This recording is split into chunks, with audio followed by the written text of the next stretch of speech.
dito, Oh, Bindang, marami ka bang nasalbang gamit? Ay, oo naman. Dito lahat.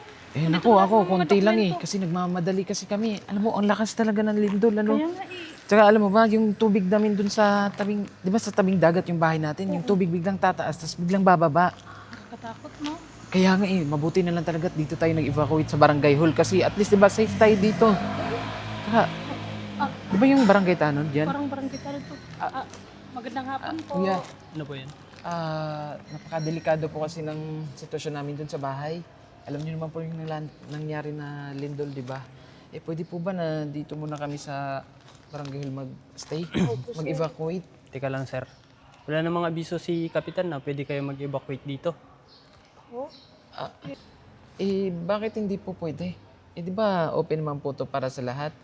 Eh, napakadelikado po lang kasi ng sitwasyon namin dun sa bahay. kaya nga sir, sobrang lakas ng lindol, sir eh. Basta ang sabi kasi ni Kapitan sa akin, bawat may pumupunta dito, ipapaalam muna sa kanya. Sige, kuya, pakiusapan niyo na lang po si Kap po. Parang awan niyo na po kasi hindi naman po pwede na bumalik kami sa bahay namin. Eh, napakadelikado po. Sige, maupo muna kayo doon. Kausapin ko muna si Kapitan. Sige, kuya, ha? Salamat, ha? Maraming salamat Doon na po. muna tayo. Sige, sige. Tara.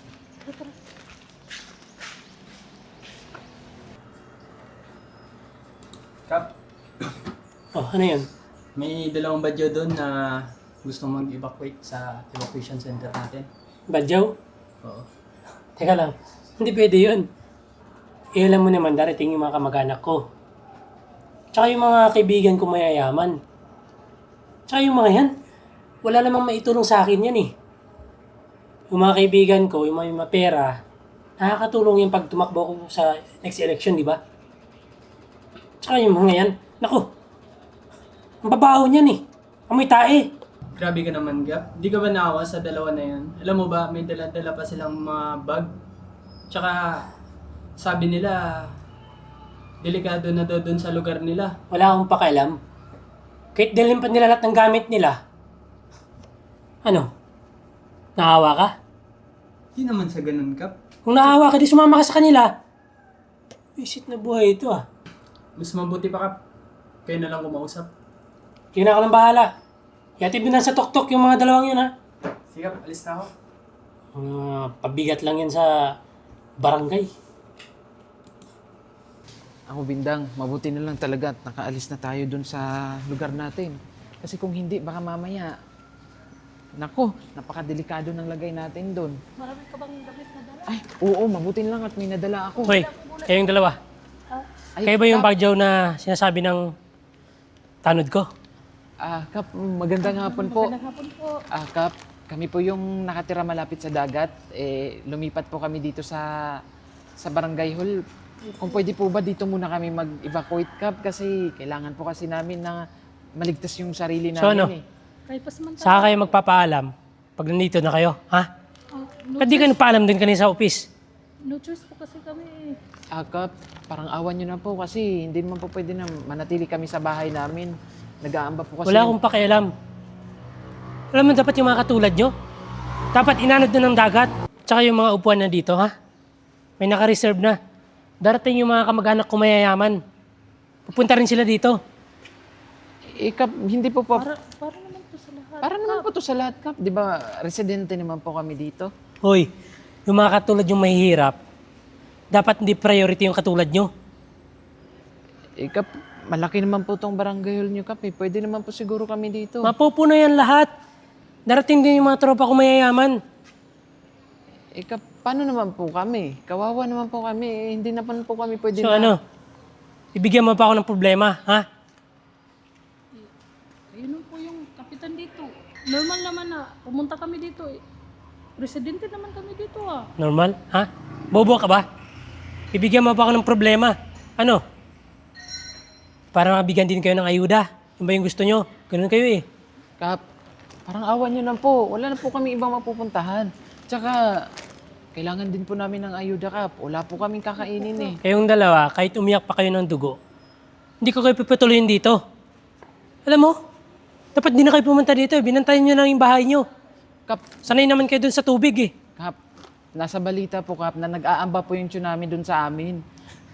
Kap, tulungan nyo naman po kami. Eh ano naman ngayon, ha? Sobrang delikado po ang buhay namin kapag nag-stay. Wala po akong kami pakialam. doon. Dapat kayo mga katulad nyo, inanod na para di na kayo perwisyo dito sa mundo. Kap, saan naman po kami tutuloy nito? Eh, Kap, Eh ano, ngayon lang naman kami nakikiusap problema sa ko inyo pa ba? Ako pa maghahanap ng matutuluyan nyo, ha?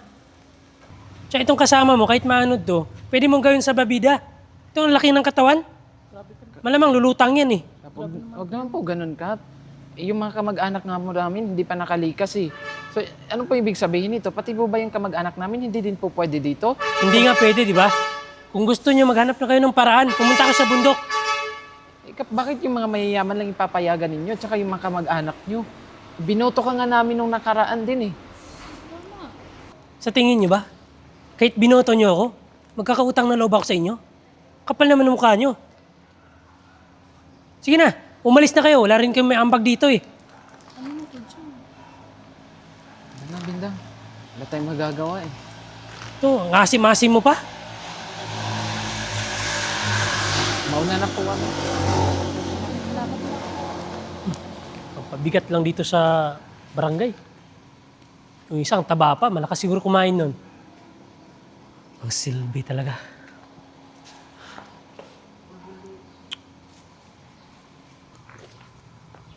Ako, Bindang. Paano na to? Wala na tayong ibang mapupuntahan nito. O, teka lang. Saan kayo pupunta? Ah, Mayor, magandang hapon po. Magandang hapon rin. Ah, Bakit? Saan kayo pupunta? Dapat nag-stay lang kayo dito. Evacuators kayo, di ba? Mayor, eh, ayaw po kami payagan ni Kapitan na mag-evacuate dito sa barangay. Ano? Sobrang suplado po ng kapitan dito, Mayor eh. Naku, hindi pwede yan. Kasi delikadong ngayon kasi may lindol. Malakas yung lindol. At saka dito, bakante talaga. Para sa lahat naman to eh. Mayor, paano po yan? Baka pwede pakiusapan nyo na lang po si Kapitan. Eh, sabi kasi niya, Mayor eh, para daw sa ano niya, mga... Kamag-anak lang daw po niya eh. Tsaka sa Sige, ganito na lang. Puntahan na natin yung si Kapitan para pakiusapan ko na lang. Tara po, Mayor. Sige na. Hindi na kayo.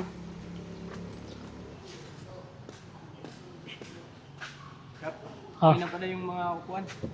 Inayos ko na pati yung mga lamesa. Basta, mamaya, darating yung mga kamag-anak ko. Lalo na yung mga kaibigan kong mayayaman kasi napaka-importanting tao yun eh. Tsaka alam mo naman, pag tumakbo ako bilang kapitan ulit, eh, yung mga tropa ko naman sasalo sa akin eh, yung mga mayayaman, di ba? Nga pala, yung mga badyo ba doon kanina sa labas, pinalis mo na. Pinalis na yan, Kap. Umalis na. Dapat lang, mga isda yung barangay eh. Ang baho-baho nila. O sige na, pumunta ka na doon. Kasi kasuhin mo yung mga importanteng tao ha. Sige, Kap. Ito na ako, Kap. Sige.